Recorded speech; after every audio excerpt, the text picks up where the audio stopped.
Kisah sejarah dan asal-usul Nyi Roro Kidul. Legenda ini sudah berabad-abad diwariskan. Sosok misterius yang dikatakan menguasai Laut Selatan. Siapakah sebenarnya Nyi Roro Kidul? Apakah ia benar-benar ada atau hanya sekadar mitos yang diceritakan turun-temurun? Mari kita telusuri sejarahnya, putri kerajaan yang terbuang. Salah satu kisah paling terkenal tentang asal-usul Nyi Roro Kidul berasal dari kerajaan Pajajaran. Dikisahkan, ada seorang putri cantik bernama Putri Kadita, anak dari Raja Pajajaran. Namun, kecantikan ini justru membawa petaka. Ia difitnah oleh selir raja, hingga tubuhnya dipenuhi penyakit aneh.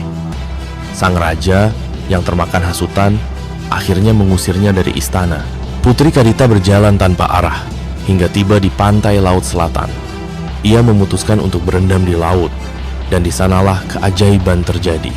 Tubuhnya kembali bersih, namun ia berubah menjadi makhluk gaib yang akhirnya dikenal sebagai penguasa Laut Selatan. Pengaruh Hindu-Buddha dalam mitos Nyi Roro Kidul. Namun, jika kita menelusuri lebih jauh, mitos ini bisa jadi berakar dari kepercayaan yang lebih tua. Dalam agama Hindu, terdapat dewi-dewi yang berhubungan dengan lautan, seperti Dewi Gangga dan Dewi Durga.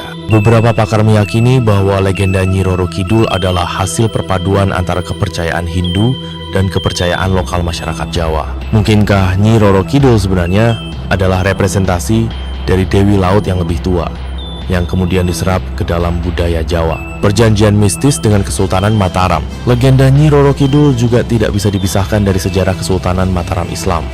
Konon, Sultan Agung, penguasa Mataram pada abad ke-17, memiliki hubungan mistis dengan Nyi Roro Kidul. Bahkan hingga kini, Kesultanan Yogyakarta masih melakukan upacara labuhan, yaitu persembahan khusus yang dilakukan di pantai Parangtritis sebagai bentuk penghormatan kepada Sang Ratu Laut Selatan.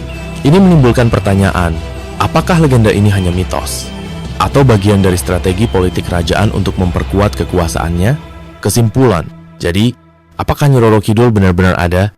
Dari sudut pandang sejarah, ia mungkin berakar dari kisah seorang putri kerajaan, kemudian bercampur dengan mitos Hindu-Buddha, hingga akhirnya digunakan oleh kerajaan Mataram sebagai bagian dari tradisi politik dan spiritual.